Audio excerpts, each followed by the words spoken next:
ẹ ṣe bí wọ́n ti ń ṣe o kó lè rí bó ti ń rí o àlẹ́ ṣe bí wọ́n ti ń ṣe o kó lè rí bó ti ń rí o torí ohun gbogbo ló máa lẹ́tọ̀ ẹja fọgbọ́n ṣe o ohun gbogbo ló máa lẹ́tọ̀ ẹ jẹ́ kí ẹ yé wa o gbogbo ló máa lẹ́tọ̀ ẹja fọgbọ́n ṣe ohun gbogbo ló máa lẹ́tọ̀ ẹjọ́ yé wa o.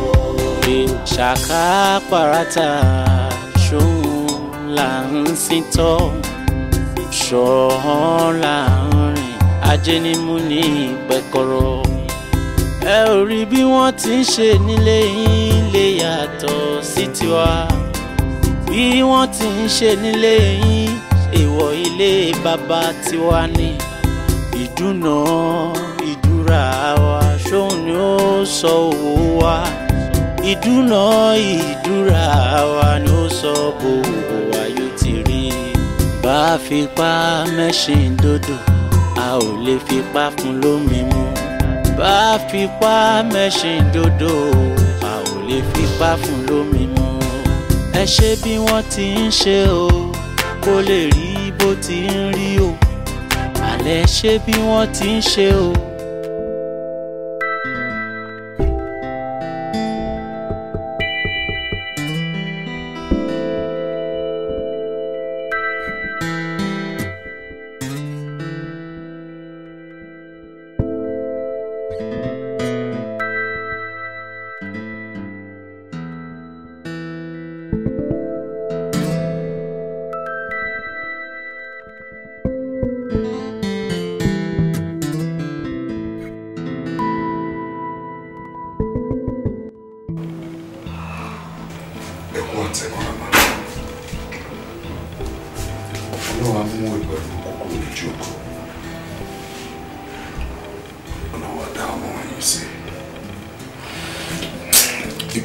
Really touch me.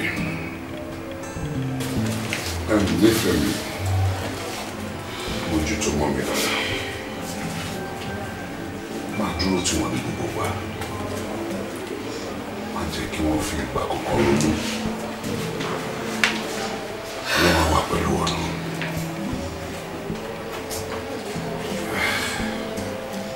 Dára sí mi.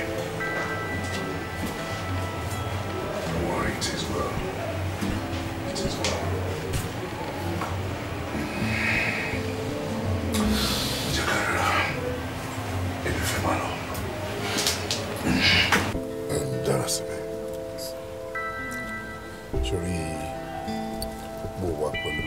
This period, you can play Jade. But you can sọ sí mi lọ́kàn. Mo wò pé ọ̀rọ̀ yìí ń ṣe tó yẹ ká tún máa gbàgbé ẹni bàbá ọtí mọ́. Àti sọ títí. Mo kàn expect kó sọ fún mi pé ó ti gbọ́. Ó ti gbà. Because tí wọn náà bá rí pẹ̀lú tó ṣẹlẹ̀ yìí nìsín. Báwo lẹ ṣe fẹ́ máa fend fúnra yín? Mi ò dẹ̀ rò pé anything tó ní lọ́gẹ́ bí iṣẹ́ tó lè fi máa fend for yourself and the family. So àmọ́ tó bá gbà fẹ́ mi tó di ìyàwó mi tájọ wà tájọ ń gbé lọ́kọláya responsibility àwọn family àti tiẹ̀ ó ti di tèmi ó ò ní níṣòro kankan bó ti wulẹ̀ ó kéré mọ́ so kí ló wá ń fa tí a ṣe máa gbà bí ẹni gbàgbà ọtí bọ́ọ̀lù tí mò ń sọ náà. mo ti gbọ́ yín kò sí wàhálà ó ti yé mi mo ti gbọ́ yín. kò yé ẹ tó mo ṣe expect pé kò yé ẹ tẹ́lẹ̀tẹ́lẹ̀. mo ti gbọ́ yín ẹ kò fún mi ní tó time kí ẹ kí n fi rò kí n lè wọṣọ nǹkan tí mo fẹ́ ṣe. All right.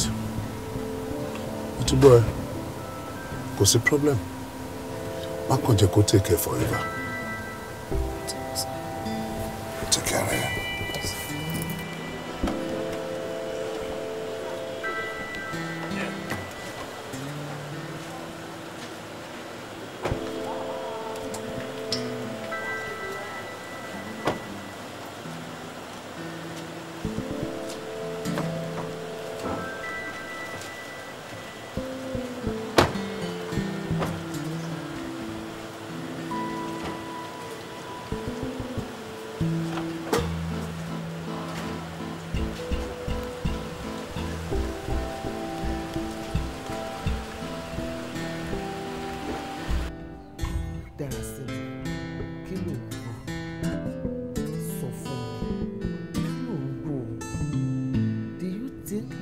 getting younger.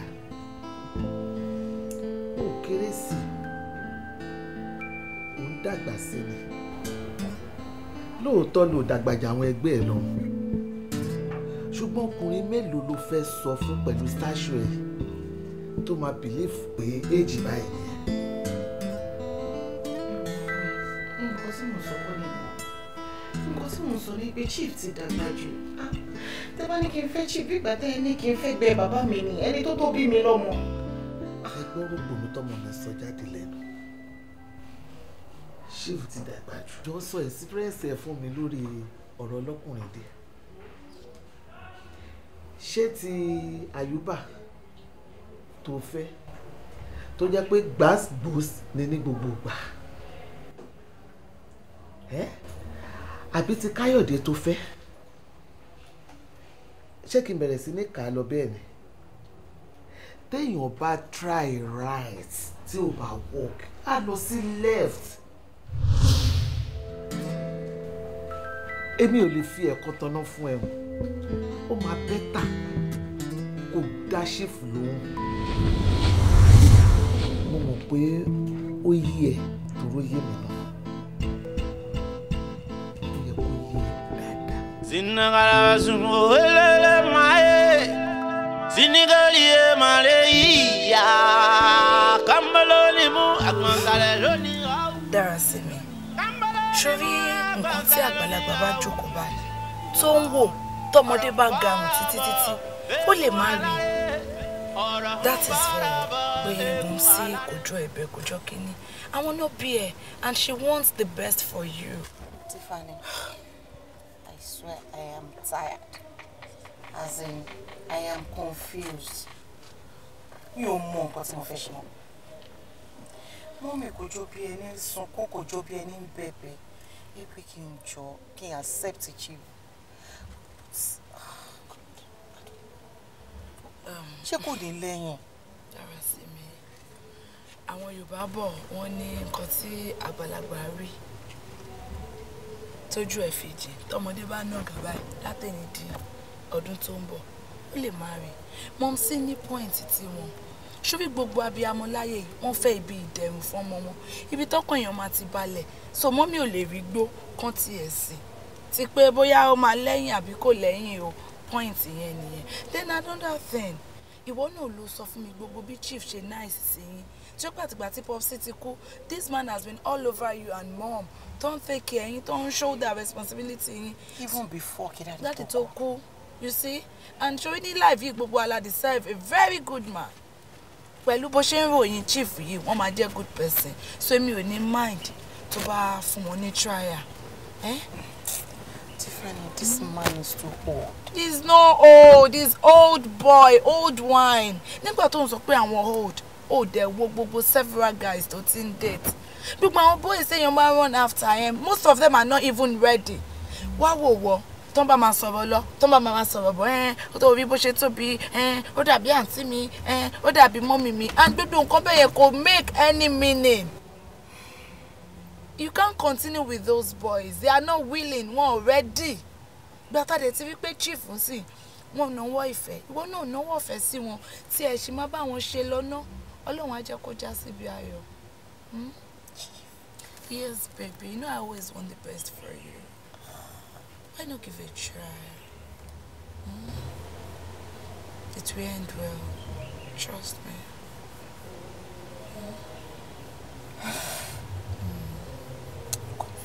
Don't be. I'm always here for you. Don't be. Oh, so,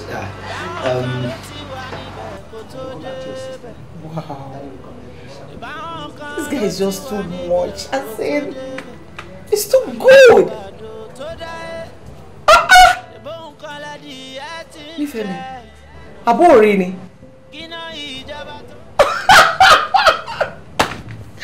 Oh my God. Sister mi. Ẹ jọ̀ọ́ ṣojú bọ̀bọ̀ yìí, bọ̀bọ̀ Yorùbá actor yìí. Wọ́n pé ló sọ̀rọ̀ lè understand. Nígbà tó yẹ pé Korea movie ni wọ́n máa ń wò. Ó yẹ jàre. Wow. Oh Oh my God. Kí ló mú báyìí? Kí lẹ gbé kaná tó ń jóná? Ká ló gbé nǹkan kaná? Sísítẹ́mù ló gbé nǹkan kaná. Kí ló gbé kaná tó ń jóná tó tó yìí? Yé!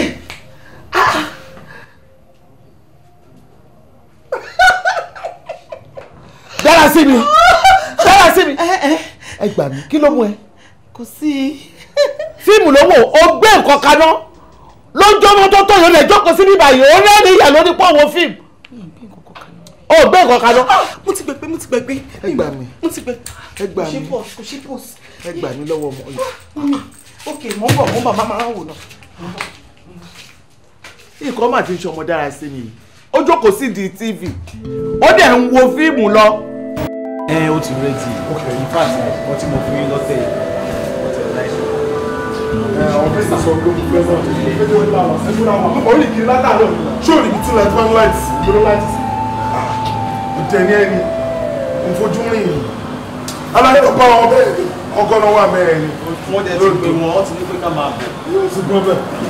Ìwọ wọ́n ń pè é ìṣàkọ́ ẹni wọ́n bọ̀ sí location àbàdé ẹgbẹ́ tó bá pè ní jù wọ́n sì náà rẹ̀ lọ́bẹ̀ kí. Yes sir, my friend bọ́ síbí jọ. Kí ló ṣẹlẹ̀ náà kílẹ̀ prepare for senate? Àwọn káàsì náà mọ̀ pé káàsì wo ló prepare ló fẹ́ ṣe róòlù Aisha fún mi náà. Bíọ́lá ni Bíọ́lá Adébáyọ̀. Ta ló ń jẹ́ Bíọ́lá Adébáyọ̀? Bíọ́lá Ìyànká.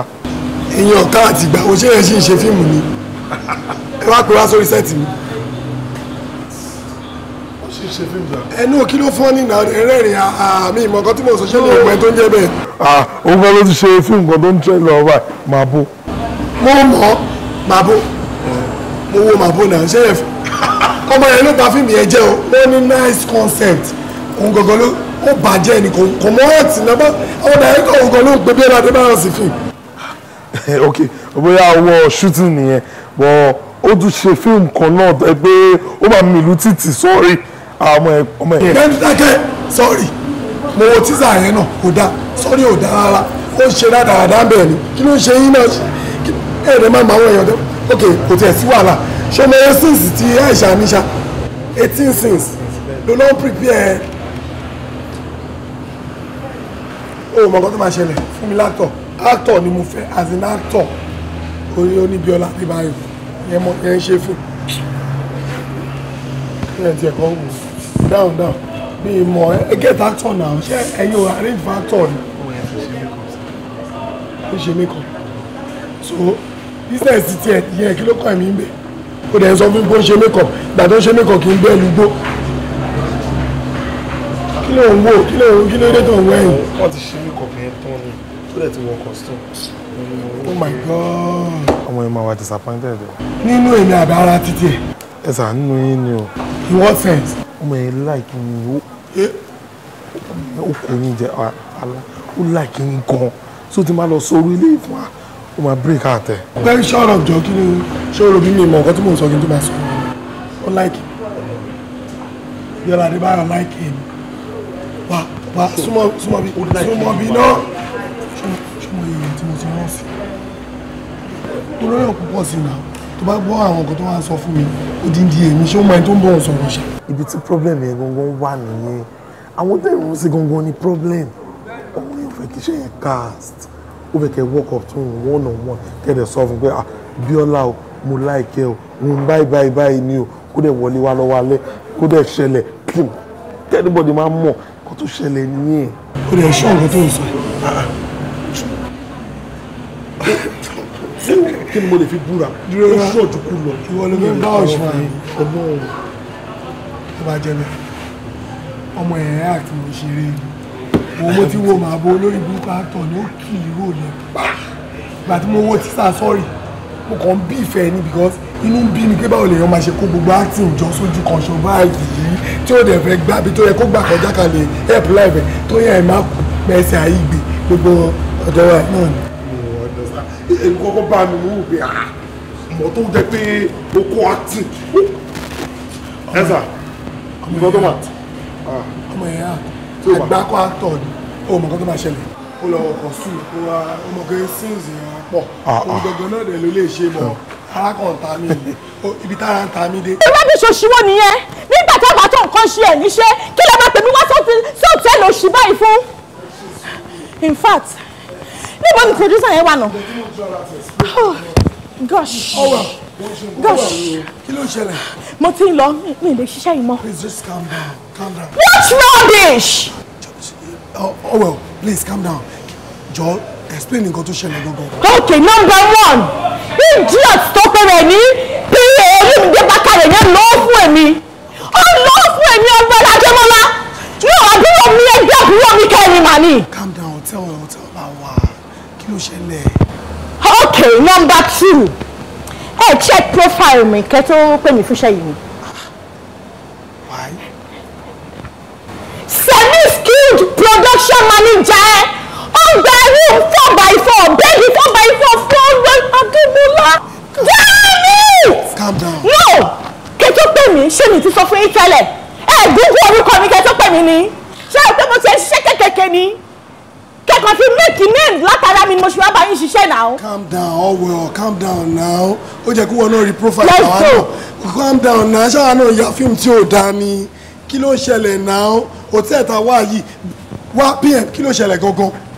Padà síbi ìtẹ̀sán ló mú un nínú oró wọn ní gbóná nínú ọtí tán èsì. Wọ́n níbi tí wọ́n ti ń tan central gate. Every hotel ló ń ṣe yẹn. pé ìlú ni hòtẹ́ẹ̀lì yìí gan wọ́n ní 7,500 Yes, 7,500 ló gbà lọ́wọ́ wa. No, ṣé yẹ kẹ́ gba room 7,500 fún Naomi Ọ̀wẹ́l Adémọ́lá. Gbọ́ tí mo wà ní ọdún Ifá tí mo ń kọ́ṣẹ́ yìí. No. Mo ti kọjá tẹ̀mí ní room 7,500. Are you people mad? Are you crazy? Wọ́n ṣoye tó ń gbé rúùmù ọlẹ́ nìyẹn. Okay, ló lọ ń gbélẹ̀. 16,200. 16,200 ní rúùmù yẹn. Wọ́n dẹ̀ fún wa ní discount artist rate. So nígbà tẹ check profile mi room 16,000 to yẹ kẹ́ gbà fún room yìí.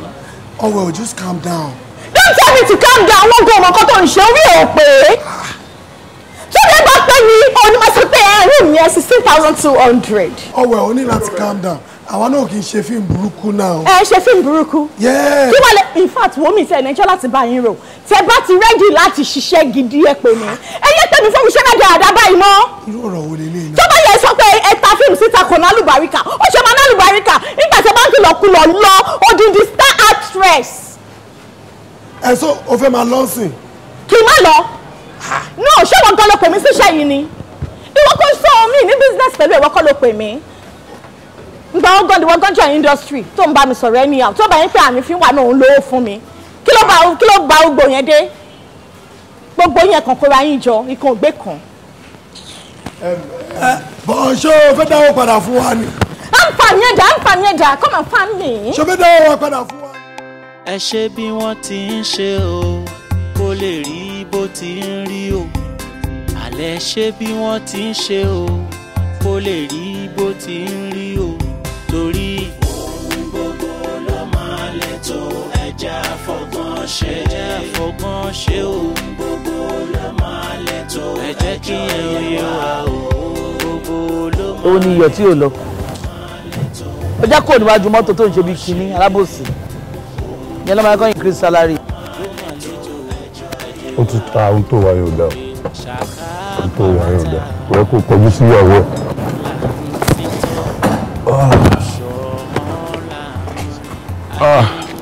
Hey babe. Yes. Oh. Hello, my chairman. Lani. Oh, my. All right, sir. No problem. You take me to the airport. Kí ni mo gbọ́ sí yẹn? Kí ni nǹkan tí mo gbọ́ sí? Ṣé bí wàá tiẹ̀ ṣì kí mi kú lé Ká náà? kọ́kọ́ fi ẹ̀ sílẹ̀ náà ká kọ́kọ́ yanjú èyí tó wà nílẹ̀ tá à ń sọ lọ́wọ́lọ́wọ́ yìí. My dear, kì í ṣẹjọ́ mi náà. Ó sá party chairman ló pè mí. Bá a ní meeting lálẹ́ ìsáàrọ̀ ọ̀la l'Abuja. So I just have to go. Kí ni mo fẹ́ explain? I mean, please. Are you not amazing? No, like seriously. Are you not funny? Stop making embarrassment mi lójú ara mi lójú àwọn ọmọ ìyàn tó kó kiri jàre. Kí ni gbogbo nonsense now? No, kí ni gbogbo nonsense now? Ìgbà ọdún sì dé sí òde sí àti ìkẹ́ káàbọ̀ ojú ti fẹ́ bọ́ sọ́nà padà. Wọ́n kú you go nowhere like you're not going anywhere. Ó lè dàárọ̀ ọ̀la o kó wá ní o fẹ́ lọ o but eléyìí èmi today you're not going anywhere. Ẹ bẹ̀ kí ló fẹ́ kí explain fún chairman pé ó ṣe mí. Kilimanjaro ni. Mi máa wá òtún máa bí ẹgbàá kan fi mílẹ̀ jàre. Wo ṣọ́ọ̀kọ́ ìtò lọ the last time ṣọ́ọ̀kọ́ ìrọ̀lẹ́jọ́ ìlú Màdé. Ṣọ́mọ̀ this is the 3rd week ó ẹ̀ṣẹ̀ ń dé báyìí nísìn. Ní nǹkan tó ṣẹlẹ̀ ó mọ̀ pọ̀rọ̀ election tí a bá dúró ká fojú ara wa rí kó omi lè tẹ ìwọ̀n gbin lẹ́nu. Lẹ́yìn kí pàrọ̀ jàre olóko ṣe politics ni ṣọ́ọ̀mọ̀ ọkọ̀ ṣe politics ni wọ́n kí pàrọ̀ jàre kí ló dé kọ́kọ́ wọ́n ní bàníyàn máa nìyàn lára ẹ tó lé iná kan tó lọ tó lù ẹ tó lé ìkà tó tó lù ẹ̀rọ mímí lẹ́jọ́ àgbà burúkú ṣé bá ní jàre mi ni. I'm sorry. You know I love you. You love me well. I've been to the army to come out 3 weeks. I'm sorry, my dad. Love you. Boys, let's go. You want to go to the house? Someone let me.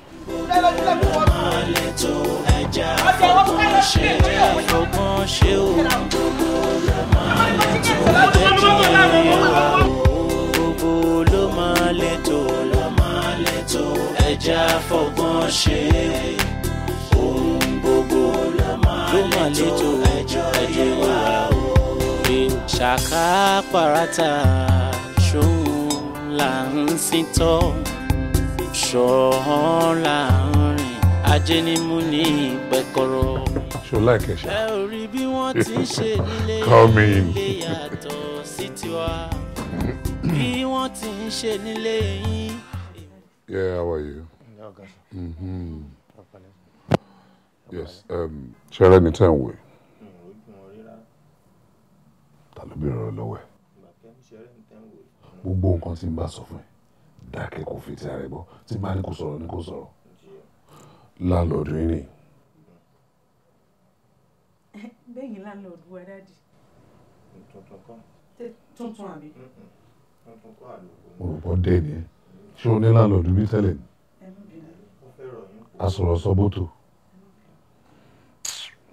Now, Maria, ṣe bí ọmọ gatekeeper tó ṣílẹ̀kùn fún alẹ́ kan. Ó ní ẹ, òun ló wà máa bẹ ṣiṣẹ́. Then maid ẹ ní. Ẹ̀yin méjèèjì máa introduce ara yín. Introduce yourself. Okay, bẹ̀rẹ̀ látọ̀dọ̀ wọ̀. Hello. Monsura ló kọ tèmi. Àmì lè pè mí Monsọ.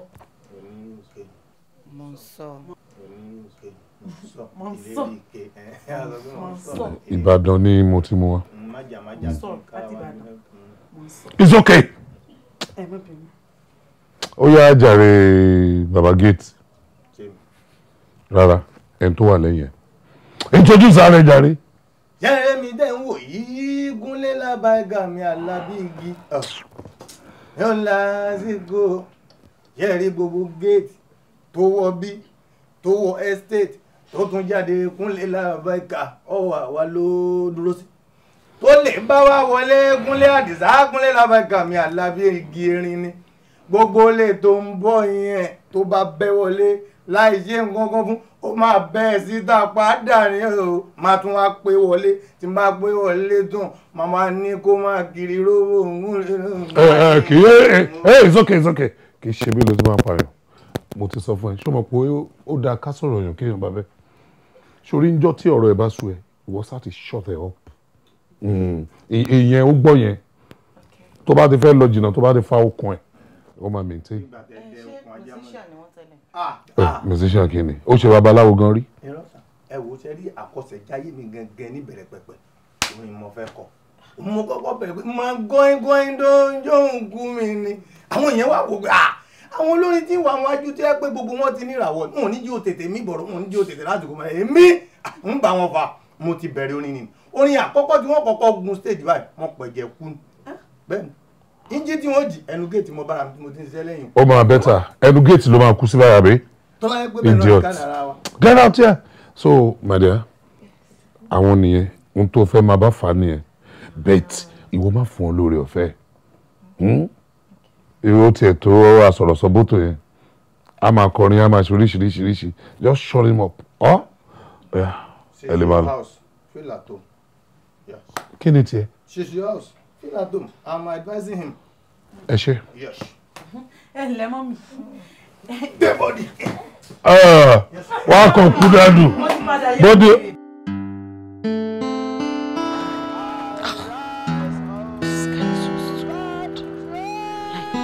Something about this guy. You don't understand. Each time tí máa wò, ó máa dàbí pé wọ́n ring bell lórí mi. My God, I love this guy. Between 10 million naira and 15 million naira. All the ones sọ fún mi categorically because you ṣe àwọn ni mo mọ̀ pé bẹ́ẹ̀ máa ń rìn ọ̀kan bá lọ. My darling, afẹ́ta kò jí ní ìlànà ó má gbàbẹ̀ sùn lọ. What's that? Wá kọ̀ọ̀kan. Kí ló dé tó jẹ́ wípé o láì kó máa tákù dára? Yẹ́, ṣé wọ́n bí sórin mẹ́jẹ yìí méjèèjì? Sọ fún mi jọ, sọ fún mi. Àbí o kò láì kó máa bífẹ̀? Beef báwo ni? No, let's be realistic. Mo ti sense nínú kí máa come and fantasize ọ̀pọ̀lọpọ̀. It does not make any sense. Èmi kàn advice like my own friend. That's it. Hello. Kò sọ fún ẹ pé òun love ẹ. Ó kọ́ admire or kó like ẹ, àbí? Àbí Dara? Dara. Dara. Kí ló ṣẹlẹ̀? Mo wà lẹ́gbẹ̀ẹ́ kílé tó ń gbà mí ẹni pé mo dáhùn. So gbogbo nǹkan tí mò ń sọ látẹ̀kàn ò gbọ́ pé kí ni? Now I understand. Ṣé o ti jẹun? So that you will not be a prey to any of these predators. Do you understand me? Some people out there have to bleed out blood. Mo wà okay. Ẹ ṣe bí wọ́n ti ń ṣe o kó lè rí bó ti ń rí o. Àlẹ́ ṣe bí wọ́n ti ń ṣe o kó lè rí bó ti ń rí o. Torí ohun gbogbo ló máa lè tó ẹja fọgbọ́n ṣe. Ẹja fọgbọ́n ṣe ohun gbogbo ló máa lè tó ẹjẹ́ kí báyìí gàrẹ́ òwe aláàjà tóore dàmí kò bọ̀ báyìí gàrẹ́ ẹgbẹ̀lẹ́ ẹ̀yìn báwo ni gbogbo ọ̀hún gbogbo bí tẹ́ lọ́nì. Yorùbá gbádùn níbi tẹ́ ẹ rán mi.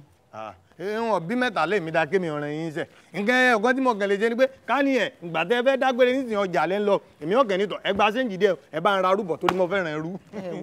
Yìí ẹ ṣe wá ẹ ṣe wá ẹ ta ló wà bẹ́ẹ̀ oh fuck the shit man n bọ̀ n bọ̀ bad man yo man ta ni ọmọdé ni àbá àgbàlagbà ẹ mọ́ bàmà. Ẹ lẹ́ o, alẹ́ bèrè. Ẹ wo, ẹ tó lọ ọkọ̀ yìí, ń lẹ́ bèrè. Yes ma, wọ́n bèrè yín, wọ́n máa bọ̀. Wọ́n ní ẹ má sàfájà ẹ wo, ajá ò lè gẹ́rù yín jẹ, ajá ò lè ríru yín jẹ, ẹ wo tí ajá bá máa gẹ́rù yín jẹ, ìdùnnú ajá ni yóò jẹ, àmọ́ ajá ò lè jẹ yín láéláé. Tí n bá fi irú yín sọ̀kì ẹ̀ lẹ́nu yóò jẹ́ yín for complete 7 hours. What? Are you normal? Yes. Are you normal? Ẹ rọra. Yep. Yep. Yes, ma. Ẹ máa wò pé ẹ rojú ìrì o. Yes, no. Oh, yes. Mi ò rò bí àmọ́ rojú ìrì. Ṣáà ilẹ̀ ni mọ́tò yìí. Ẹgbẹ́nu sọ̀hún. I just tell him to shut up. Ẹ padà sẹ́nu iṣẹ́ yín. Oh my God. Mo ní ká padà sẹ́nu iṣẹ́ yín. Thank you. Dáàbò yín rè. Ẹ má bínú jàre. Jọ̀ọ́ ṣáà ìta ló ní mọ́tò yìí. Ọkọ mi ló ní mọ́tò. Ọkọ yín. Bẹ́ẹ̀ni. Okay, àwọn náà wà. Wọ́n sí around. Yes. Okay. Bá tó gbà ọ̀tọ̀ máa fi dé.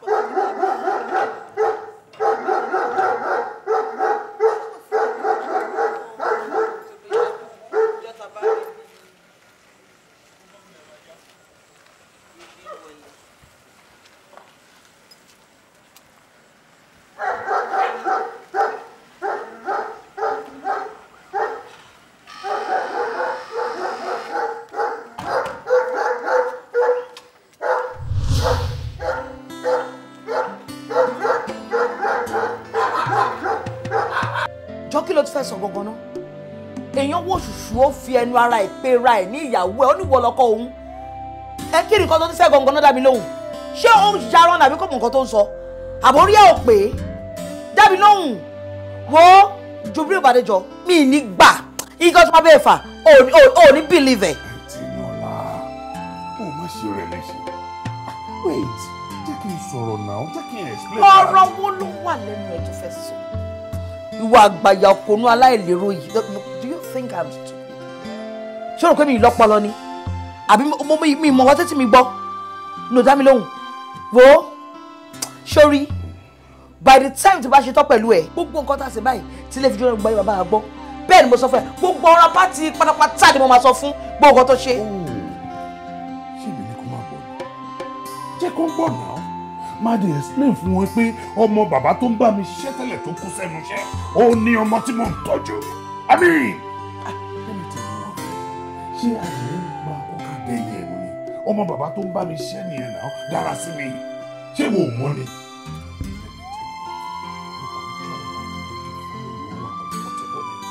kò sí nǹkan kan mò ń tọ́jú wọn ni so that wọn ò ní fi màlákù bàbá wọn simple daughters.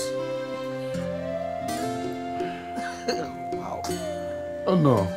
Clap for yourself. No, like really clap for yourself. Wow. Uncle ẹ ti ẹ̀rọ lẹ́ẹ̀mejì ọ̀dẹ̀ sọ̀sọ̀ kújọ jáde lẹ́nu òde ò ní conscience kò tiẹ̀ ṣe lára bákan bí gbogbo ìfẹ́ sọ yẹn mi fẹ́ gbọ́ lára ẹ̀. ṣe rí nǹkan tí mo try láti afford pé kí n máa ṣe rí nǹkan tí mo ń sá fún lọ́mọ kékeré ara mi ni mo fẹ́ máa fi ojú winá mo fẹ́ máa korí bọ̀ wàhálà báyìí mo dé dàbọ̀ kíní ìtò mo ní mi fẹ́ fàgbàlagbà ṣe rí nǹkan tí mo sọ èèyàn láyàláyé ó tún wọnú ilé wa bá mi lọ́mọdé ara mi ṣó fẹ́ pa mí dànù ni. ẹnìkan kan ò lè pẹ́ nìkan kólà kúrò lẹ́kọ̀ọ́ ẹ̀kọ́ kọlà ewé ló kọlà fẹ́kọ̀ọ́ tó bá jẹ́ tìyẹn ní gbàgbé ẹ̀ ìwọ ló máa ní láti fi ara ẹ lọ́kàn balẹ̀ nísìn ibi tí à ń lọ gangan la dé yìí wàá fi ara ẹ lọ́kàn balẹ̀ nítorí pé kí ni èèyàn kí ń wọnú odò tán báyìí kó a máa kígbe òtútù ó ti ṣẹlẹ̀ nìyẹn solution la máa wá sí a máa wá lasting solution ni you don't need to start panicking. solution. Yeah. solution àbí kí ló sọ ń sìn. níwọ̀ tó yẹ kó gba ìlú kó bẹ̀rẹ̀ sí ní jó kínú ẹ máa dùn ìyàwó èèyàn ó wáá fa owó ẹ̀ sókè báyìí pé ìyàwó mi rèé o mo ti accept ẹ o inú ẹ̀ wá dùn opportunity lélẹ́yìí fún ẹ kó yá ṣe kí ni make use of it he can always come here àwọn ogun ò ní bẹ̀rù ìwọ náà dẹ̀kẹ̀rẹ̀ you are free to call him at any time yes na opportunity ni now. èyí tí wọ́n tún sọ yóò yé mi o like seriously o kò ń sọ bí ipò easy just like that o ṣàjẹ́ pé méjì obìnrin ò dénú mẹ́n my darling time ta wà yí gangan lo ní láti wá very careful mo ṣe kọ́kọ́ sọ as in you really need to be very very careful and tread softly kò tó ní láti fi orí ara ẹ pamọ́ ládé yìí bẹ́ẹ̀ ni ó ti wà ń lè gbádùn already tó bá take care easy nǹkan míì lè lọ ṣẹlẹ̀ wá forí ara ẹ pamọ́ wá máa jẹ́mu láì wẹ́rẹ́dẹ̀ wẹ́rẹ́ ṣọ́bẹ́ ìtọ́ rẹ̀ wá ń sọ yìí. ṣé o mọ nǹkan tí mo like nínú gbogbo ọ̀rọ̀ tó sọ mi ò sọ pé kó má fẹ́ chief mọ́ point yẹn gangan ni mo dì mú jọ ọ̀rẹ́ mi ó máa fẹ́ chief nítorí wípé benefit tí ìyàwó chief entitled fún ìwọ náà máa gbà yes now. ẹ ṣe lọ́tún lọ́sẹ̀ ẹ má wọ̀rẹ́ aláti ṣe mi ọmọ ti ṣe àrẹ. ẹ ǹlẹ́ ẹ má dẹ̀ mọ́ ẹ kò jókòó ẹ ǹlẹ́ o mo ṣe bá yín wo àmàlà aláyé eré kan tán ní ìsinmi. àmọ́ bá ní bá yín gbé wá nǹkan tó kàn ṣẹlẹ̀ ni pé yín ro táwọn ọ̀rẹ́ yín mọ̀ bí bá ní fún wọn lóúnjẹ ní ìsìn yóò di gbogbo ìgbà yóò sì mọ́ wọn lára bá sì ti mọ́ wọn lára ní ìsìn wọn ó sọ bí ìdílé ni tó yẹ yín bí bá ní bá yín gbé wá wọn ò bá yín jẹ ń bẹ kò sì ní yó yín. ẹ ti tún bí mi ṣe ẹlòmíì wá ń bẹ jẹun bí ìlànà. ṣó gbádùn. tí náà mò ń ṣe oúnjẹ ó mọ tètè tán lé.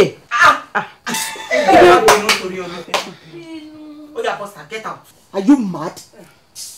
Madam. Oya get out! Get out! Get out! Alẹ́ ń bàtà ó yà wèrè ṣá. Kò ní yọ ibi bá ní gbé. Ó kí n gbọ́ràn. Ẹ ti bínú ẹ má bínú ẹ sì pẹ́ bínú Nínú mo ń ṣe o. Bínú kẹ́ o notice pé station ọmọ yẹn ó ti ń lọ sí level tiẹ̀ náà. Ọkùnrin ti balẹ̀ ju o wípé gbogbo skin ẹ jáde ara ẹ tutù ara ẹ ti ń sílé. Wọ́n ti lọ fi kíní gbọ́. Ó ti yí ẹ̀ sóde àfọ̀ dá padà sábúlé wọn. Bẹ́tà padà sí abúlé wọn báyìí. Bẹ́tà àwa sọ́bí ìdílé.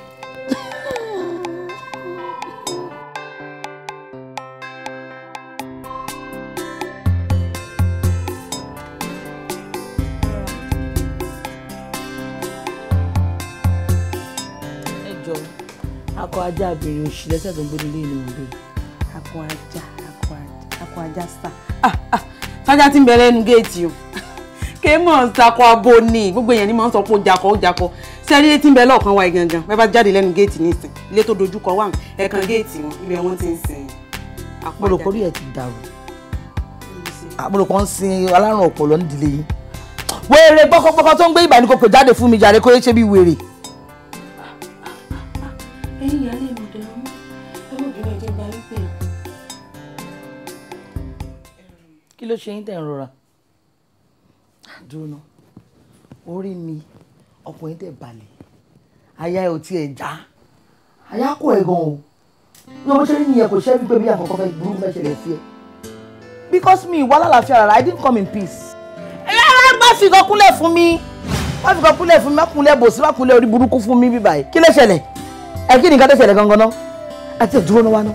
Ọ̀rẹ́ fún ọ̀làbàtà ọyọ̀ bẹ́ẹ̀ tì. Jọ kí ló rò pé mo jó náà? Ṣé òògùn omi yóò síbẹ̀ ni? Dábì lóhùn torí pé ọkọ̀ ẹ̀ balẹ̀ ń sìn. O ti rí ọpọlọ ẹ̀ ti rí ibi tútù bá sí. Do you know what I've gone through? Do you know what I've been through for him to get to where he is? Do you know that? Do you have an idea? Of course you don't. Sorry, but I want you. Our advice that you don't make any stupid attempts. Like any attempted attempts that you try, by God, I swear you will be so sorry. Koko try, koko fẹ́ ṣe lágídí. Ó bá fi ẹ̀mí ẹ̀ dì ni.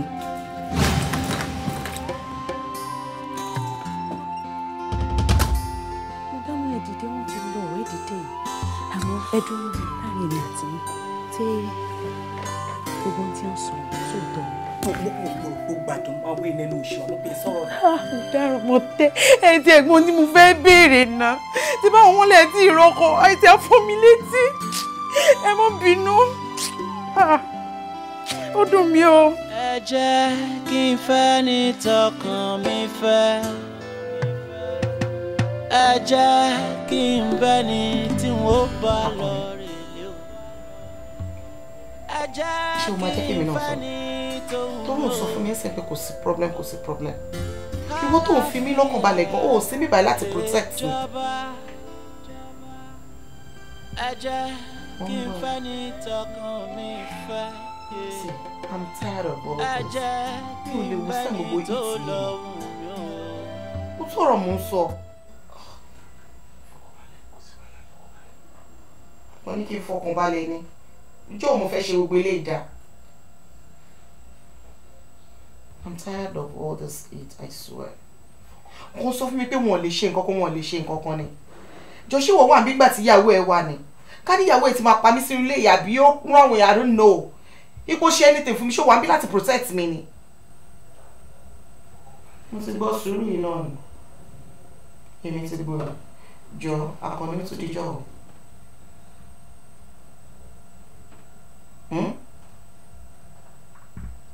Next month?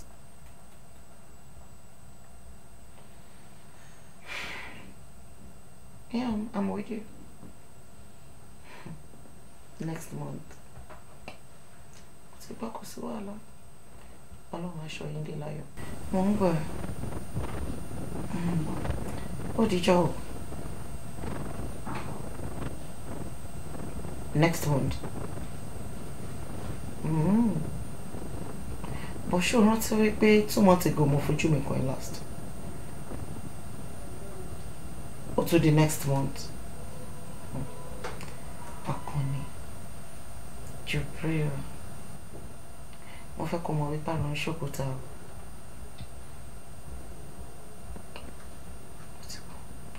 Ọlọ́run aṣọ èdè láyọ̀. Alright, I love you.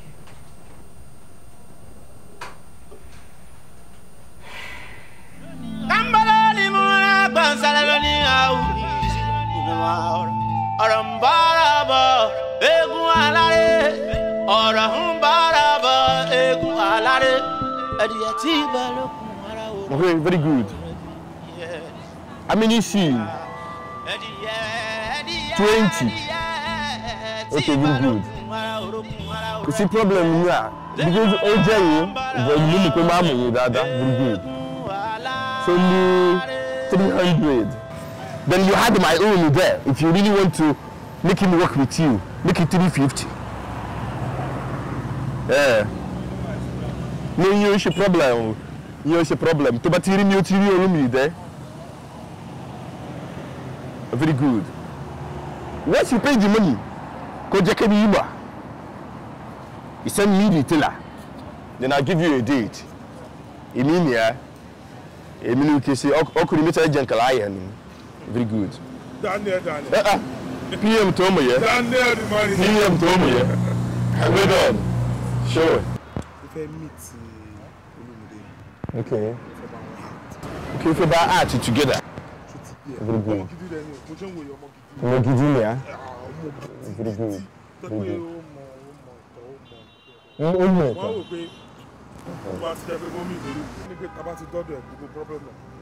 Anyway, what's me in your queen? So today here already settled near. To bring me that. One could go to you daytime, could show me. So, collection rubbish. O de to ba gbagbo Orisun o gbe niya so ko ni fe gbe so bi mo se wa bo se royin mi fún be ni now to ti meet mi o de lomo gidi niya o me wa awe already láti ibe isuja o si bi egon very good it's a problem don't worry continue you are ma make sure pe o di star ni o se ke fere so no mo e bi no ti so gbogbo yen fún pe to ba ti ri ye o fún ti balẹ̀ o tún sọ̀rọ̀ pé o mu mi dáadáa o lo ti dáadáa wa ti ṣe no ma Director, mo wá fún ní ta ló wá fún kan Olúmídé Bákàrè dà. Nǹkan tí mo ń try láti explain fún yín náà ni mo wá sourcing number fún PA so that wọ́n máa ṣọ́ tán máa mú. Ṣé bí PA nìyẹn? Nǹkan tí mo wá sọ fún náà ni. Ẹ wo ẹ má yẹ ká waste time lórí iṣẹ́ yìí o mo fẹ́ tètè shoot kan mo fẹ́ shoot o kí n tó lose daylight o. Nǹkan tí mo wá explain náà nìyẹn sà.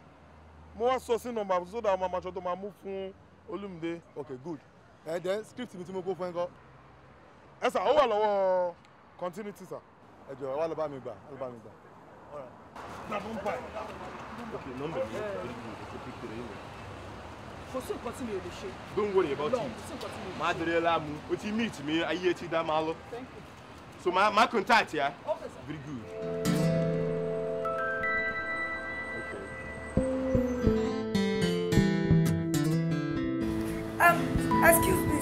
Excuse me, sir. Ẹ jọ̀ọ́ sir.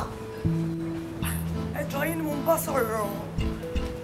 Wọ́n ní kí n sọ fún yín pé round neck àti chain kẹ̀ fún àwọn. Wípé wọ́n ti change sin nìyẹn. Mr. Olumide, of course. Okay, very good. Come. Tani kí ni wọ́n ṣe díà? Ọ̀rẹ́ mi ló pè mí, ó ní wọ́n ń ṣiṣẹ́ ń bí yìí ni. Wípé kí n try abẹ́ ọmọ lè ní lọ́ọ̀kì. So ìtorí ẹ̀ ni mo ṣe wá. So kò ń ṣe producer ló pè á, kò ń ṣe anybody, ọ̀rẹ́ ẹ̀ kankan ló ní kán wá. Ṣé bẹ́ẹ̀ mọ̀ pé gbẹ́nu sínú ibi àtẹnu? A lè ní lọ́ọ̀kì. Ẹ ṣàmù. Okay, ó lè ní lọ́ọ̀kì. Níbo ló máa sùn? Mi ò tíì mọ fate mi for now, but mo ti bá location manager sọ̀rọ̀. Ó dẹ̀ ní bóyá òun lè bá location driver sọ̀rọ̀ kí n lè sùn sínú location bus. Now they used to carry crew and equipment. Location bus. That's why I'm asking you. Ṣé ìtọ́ fi ń gbé crew at equipment? Yes.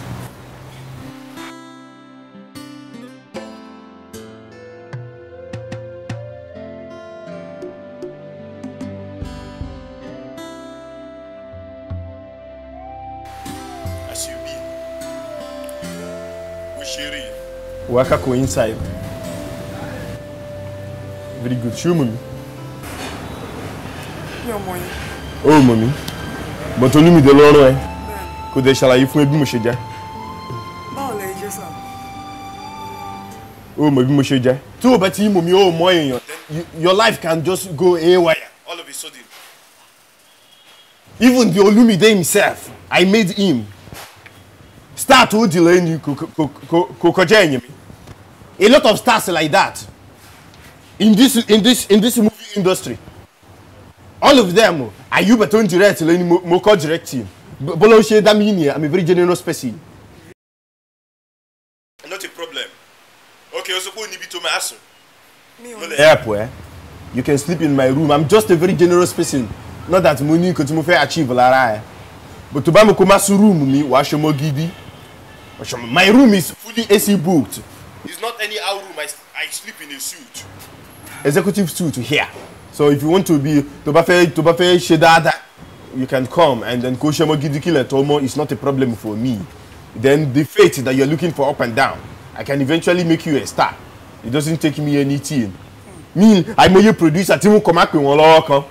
Even the marketers, gbogbo àwọn lásìkò yẹn gbogbo wọn yẹn ọwọ́ kan ní nítorí ọmọ pẹ̀lú tí mo bá sọ pé ó máa di star ó máa di ni Ọlọ́run ló ṣe mí bẹ́ẹ̀ èmi kọ́ mí ní gbéraga ni. Are you for real? You are asking me lọ bèrè lọ́wọ́ àwọn èèyàn location you are asking me bèrè lọ́wọ́ àwọn àríyọ Ayuba and co famous you know him. Mi ìfẹ́ sọ̀rọ̀ jù tó bá mọ̀ kó fẹ́ ṣe nǹkan gidi ó lè bá mi ibi tí mo lọ ìdí mọ́tò mi bó ṣe jẹ́ nìyà ó ti yíya orí mi ò rè èèyàn. Seeing you later won't be a problem, baby. Kò jẹ́ problem. Kó lè rí bó ti ń rí o alẹ́ ṣe bí wọ́n ti ń ṣe o kó lè rí bó ti ń rí o torí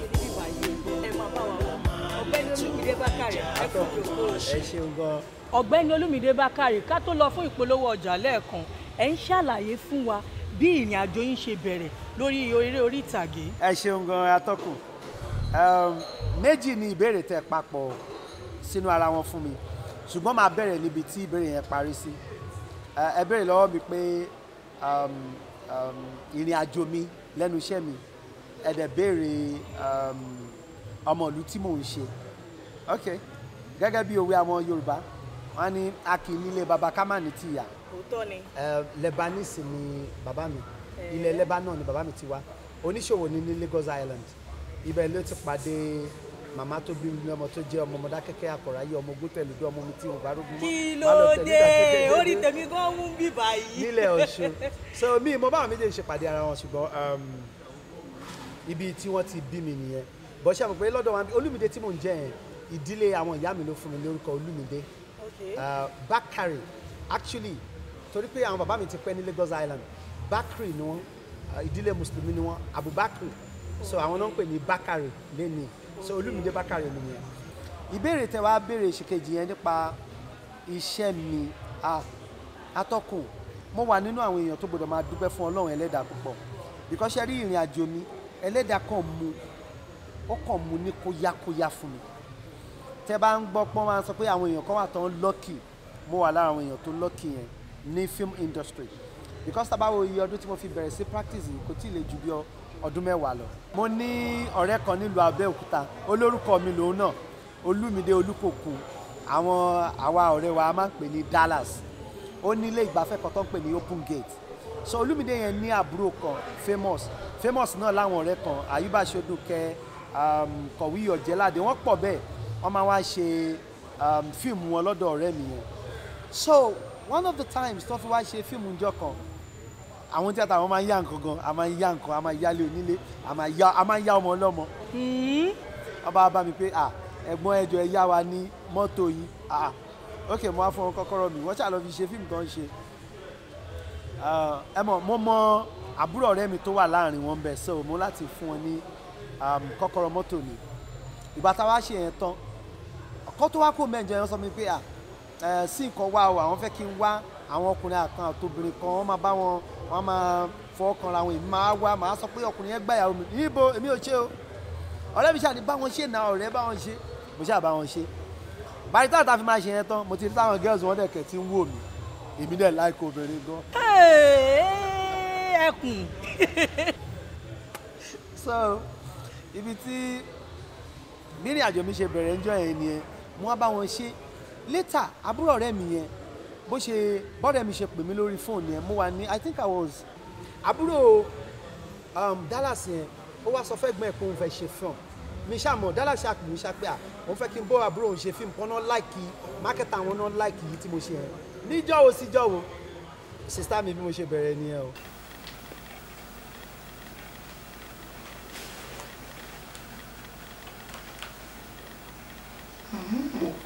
mo ti ṣe àwọn iṣẹ́ tó yẹ pé mo ti àwọn fíìmù sì ti wà lórí Netflix, Amazon àtàwọn pílátífọ̀mù ńláńlá bẹ́ẹ̀ mo ti ṣe àwọn iṣẹ́ tó yẹ pé mo ti lọ sí South Africa bá àwọn Hollywood wá láti ọ̀dọ̀ wọn bẹ̀ wá sí South Africa wá ṣiṣẹ́ so ní àárín ọdún mẹ́wàá yẹn Ọlọ́run ti ṣoore ńlá fún mi lẹ́nu iṣẹ́ iná ọ̀dẹ̀ mi. tó Ọ̀gbẹ́ni Olúmídé Bákàrè ẹ jọ̀ọ́ kí ni àwọn ìṣòro àwọn ìpèníjà tẹ́ máa ń dojúkọ lẹ́nu iṣẹ́ yín ǹjẹ́ ẹ lè sọ kékeré fún wa náà. bẹ́ẹ̀ ni atọ́kùn èèyàn lè má rí ìdojúkọ àbí ìpèníjà níbi iṣẹ́ wa ṣùgbọ́n àwọn nǹkan tẹ́mi kà kún ìpèníjà gangan bí iṣẹ́ yìí ni pé kò sí level playground fún wa láti ṣiṣẹ́ wa àwọn producer wọ́n agídí la fi ń survive ń bí nítorí pé kò sí resources kò sí funding ṣe rí iṣẹ́ film ó wà very capital intensive and time consuming tí wọ́n bá fẹ́ ṣe film tí ó máa da èèyàn nídìí ọ̀pọ̀lọpọ̀ owó ó dẹ̀ nídìí ọ̀pọ̀lọpọ̀ àsìkò láti ṣe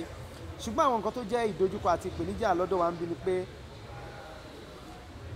a kì í rí fund láti ṣiṣẹ́ àwọn èèyàn dẹ̀ anybody wọ́n kàn lè múṣẹ́ wa kọ́ dẹ̀ jí intellectual property wa àwọn tá a máa ń pè ní pirates yẹn wọ́n ń ṣe piracy wọ́n á kàn jíṣẹ́ wa ṣé wá rí lábẹ́ òfin Nàìjíríà ìjìyà tó wà fún ẹni tó bá jí iṣẹ́ wa lò ẹgbẹ̀rún 5,000 péré lówó ìtanràn 5,000 so àwọn èèyàn bẹ̀rẹ̀ wọ́n á tún máa jí ni nítorí pé kò sí ìjìyà tó fún ẹni tó bá ṣe bẹ́ẹ̀ ṣé rí tẹ́ bá jí iṣẹ́ èèyàn yálà èèyàn kọ orin ẹ wá jí orin ẹ lò èèyàn ṣe fíìmù ẹ wá jí fíìmù ẹ tà ẹ ti pálápasáyé ẹ dẹ̀ ti pa àwọn ẹlòmíì tó yẹ kó fún níṣẹ́ ṣe so fún di èyí tí ìjọba bá lè bá a mójútó ibẹ̀ yẹn ìpèníjà ńlá ni ẹlẹ́ẹ̀kejì ni pé àwọn èèyàn máa mú wá sí industry tó bá ti rí i pé táwọn bá fowó kalẹ̀ àwọn máa rèrè owó àwọn padà of course industry máa dojú bẹ́ẹ̀ lọ mo dẹ̀ fẹ́ sọ fún yín pé ní orílẹ̀-èdè yìí iṣẹ́ fíìmù ń contribute sí GDP orílẹ̀-èdè yìí dáadáa. tó ẹ̀yin aráalé ọ̀rọ̀ lẹ ti gbọ́ lẹ́nu Olúmídé Bákàrè yìí o ǹjẹ́ ẹ ní nǹkan tẹ́ fẹ́ bá wọn sọ àbí ìbéèrè tẹ́ fẹ́ béèrè lọ́wọ́ wọn nọ́mbà wọn ló ń lọ lórí amóhùnmáwòrán yìí o ẹ lè pè wọ́n sórí ẹ̀. ẹ ṣe àtọkùn ẹ ṣe bẹ́ẹ̀. àmọ́ kí a tó lọ tó Ọ̀gbẹ́ni Olúmídé Bákàrè a ní ẹ̀bùn kékeré yìí fún yín láti iléeṣẹ́ Ace. búrẹ́dì ló wà nínú àtàwọn nǹkan tí ẹ máa fi jẹ tó máa fi lọ dáadáa. iléeṣẹ́ Ace bread made fresh for you ẹ ṣe àdúpẹ́ lọ́wọ́ yín o iná ò ní tán owó yín o bẹ́ẹ̀ ṣe náwó sí wa Ọlọ́run á náwó ayọ̀ síbi iṣẹ́ yìí náà ẹni iléeṣẹ́ amóhùnmáwòrán ti ìkànnì táwa yìí àdúpẹ́ lọ́wọ́ tẹ̀yìn náà o bẹ́ẹ̀ ṣe ń pè wá àdúpẹ́ àmàmà rí yín bá o àwa láà máa wá o ẹ̀yin láà máa bá o then fún ẹ̀yin olólùfẹ́ mi ẹ̀yin olólùfẹ́ Olúmídé Bákàrè mo appreciate yín gan o tí kò bá sí ẹ̀yin kò lè sí èmi ẹ ṣeun gan àwa láà máa wá ẹ̀yin láà máa bá o ẹṣin láà máa gùn ṣáwó wa o. ẹ kásán. ta ló sọ̀rọ̀. ẹ jọ Mr. Olúmídé ni mo fẹ́ bá sọ̀rọ̀. Olúmídé okay very good kò available at the moment but manager ló ń sọ̀rọ̀ sọ nǹkan tó bá fẹ́ sọ ó lè bá mi sọ. mo mú nọ́mbà wọn ní orí TV program kan tí wọ́n ṣe ni so mo á decide láti pè wọ́n torí mo fẹ́ join theatre group wọn. okay acting you want to act very good o máa gba fọ́ọ̀mù ni ya tó bá máa gba fọ́ọ̀mù lọ́dọ̀ wa it is 50,000 then tó bá ti gba fọ́ọ̀mù yẹn tuition fee pé owó school is 120 so togetherness is 170 then if you want me to help you fast forward it add 30,000 to it for me making 200 close chapter. ìyẹn ò ṣe problem ẹ má worry màá san báwo mo ṣe máa get yín. ok bó ṣe máa rí wa very asati náà a sì ní Èkó a wà ní Ọ̀yọ́ so a máa dé Èkó tá bá ti dé Èkó you come to our office then we settle it. no ẹ ní láti dé Èkó kí n tó wà mo lè wá bá yín lọ́yọ̀ọ́ yẹn náà. you want to come to Ọ̀yọ́ what today but kò sí fọ́ọ̀mù lọ́wọ́ wa lọ́yọ̀ọ́. ẹ wọ ọkọ ẹ má wọrí mo lè kówó fọ́ọ̀mù yẹn wá àti gbogbo owó tó kù tẹ̀ ní kí n sọ kò ń ṣètòrí fọ́ọ̀mù yẹn gangan mo fẹ́ rí Mr. Olúmídé gangan ni. you want to see him okay very good you can start coming tó bá ti dé Aláàká that is the bus stop call me, then Maso Bitabawa for so you come and meet us. Alright, sir. Mawa. Eba me send the address. Well done. Don't forget the money 170. Combination, total package 200 plus my own. I need for the hire. So might be motor you're driving or you're entering bus. Eshegon. Thank you very much, sir.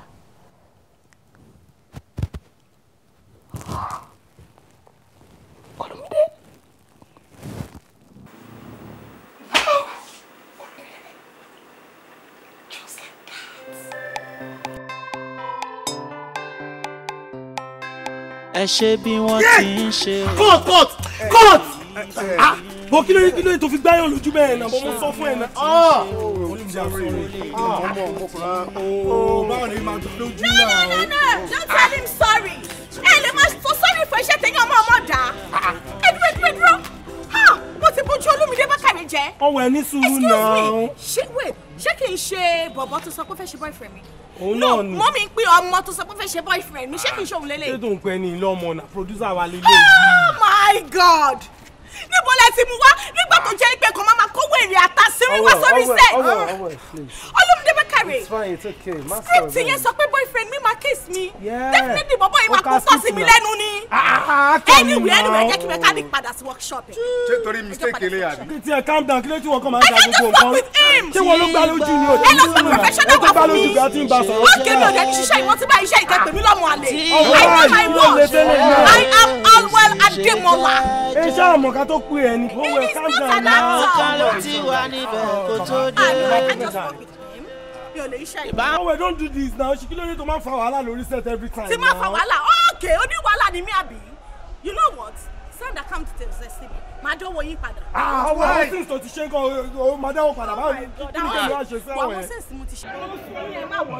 Ní sùúrù náà, kí ló tó kàn máa ń láìpẹ́ wàhálà náà? Ṣé wọ́n ló gbá lójú ni?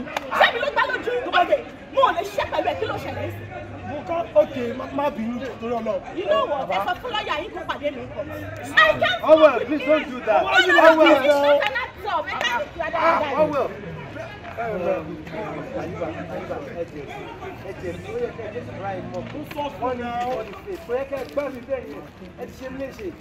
Daniel, pick up, Daniel da. Ṣó pọ̀ nínú ìkórè pọ̀ tí ṣe mí léṣe ni.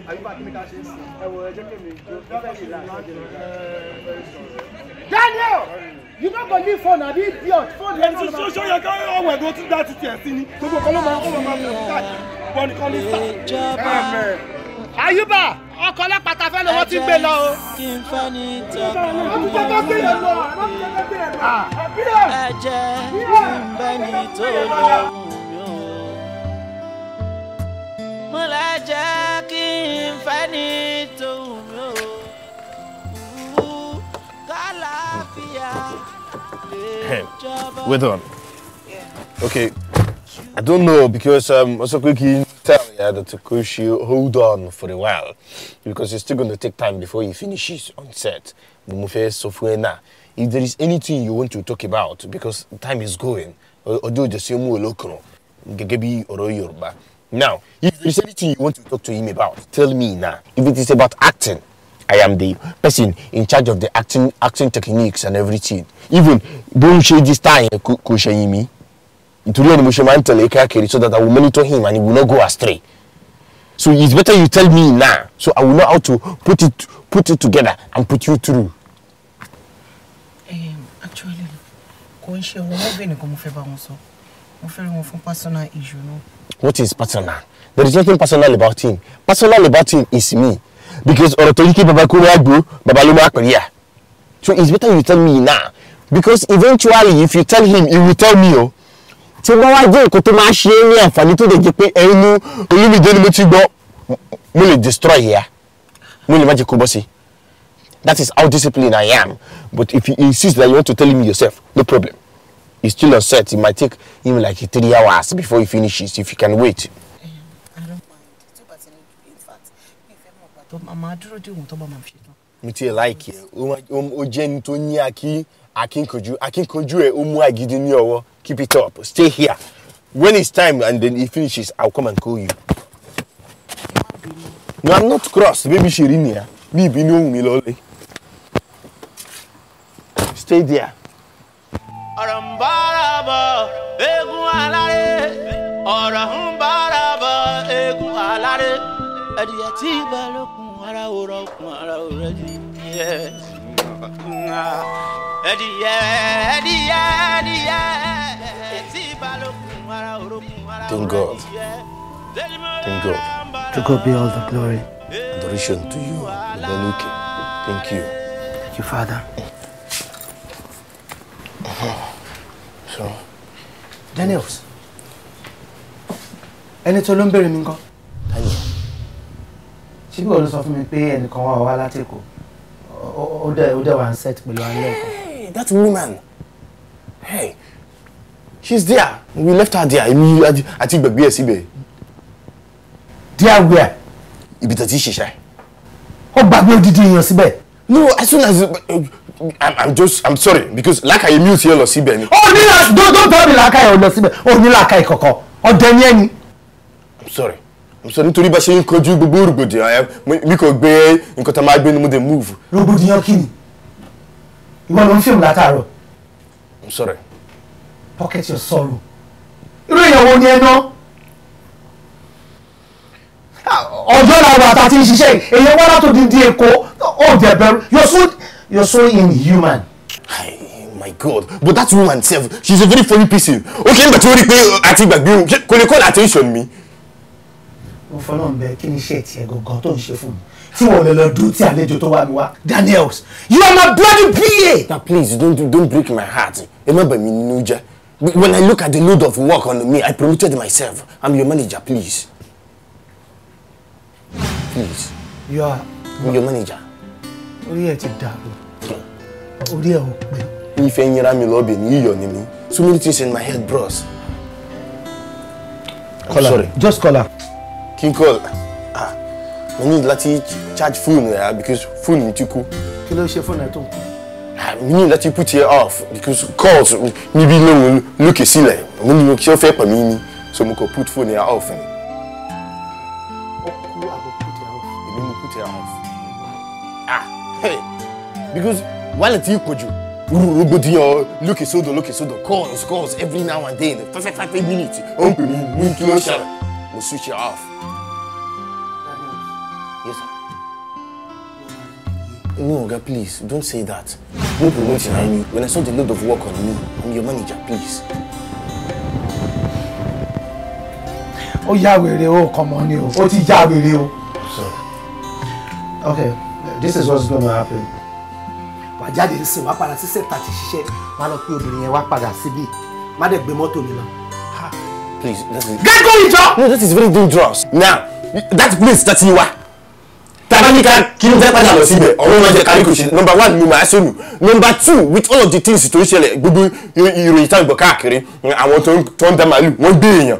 Àwọn tó ń ṣe kínní, wọ́n gbé èèyàn. All of a sudden, tó bá kidnap mi, kí tèmi ìdá. It will be a problem to the country in general. Tó bá kidnap wọ. Yes, sir. Ó máa jẹ́ problem for country. I'm telling you. Daniel. Sir. Who are you, Daniel? Àlẹ́ ṣe bí wọ́n ti ń ṣe o kó lè rí bó ti ń rí o torí. Ohun gbogbo ló máa lè tó ẹja fọgbọ́n ṣe. Ohun gbogbo ló máa lè tó ẹ jẹ́ kí ẹ̀yìn yọ wá o. Ohun gbogbo ló máa lè tó ẹja fọgbọ́n ṣe. Ohun gbogbo ló máa lè tó ẹjọ́ yẹ wá o. Ṣàká parata ṣóhun là ń sìntọ́ ṣọ̀hán là ń rìn ajénímú ní ìpẹ́kọ̀rọ̀ ẹ ò rí bí wọ́n ti ń ṣe nílé yín lè yàtọ̀ sí tiwa bí wọ́n ti ń ṣe nílé yín èèwọ̀ ilé bàbá tiwa ní ìdúnà wa ṣóhun ni ó sọ owó wa. Ìdúnà wa ni ó sọ gbogbo wa yóò ti rí. Bá a fipá mẹ́ṣin dòdò, a ò lè fipá fún lómi mu. Bá a fipá mẹ́ṣin dòdò, a ò lè fipá fún lómi mu. Ẹ ṣe bí wọ́n ti ń ṣe o, kó lè rí bó ti ń rí o. àlẹ́ ṣe bí wọ́n ti ń ṣe o kó lè rí bó ti ń rí o torí ohun gbogbo ló máa lẹ́tọ̀ ẹja fọgbọ́n ṣe tàbí ṣùgbọ́n kan ò sí níbẹ̀ o gbogbo ló máa lẹ́tọ̀ ẹjọ́ yé wa yege o torí pé òun ta fẹ̀sọ̀ ṣe nínú rege ẹja fọgbọ́n ṣe ohun gbogbo ló máa lẹ́tọ̀ ẹjọ́ yé wa o.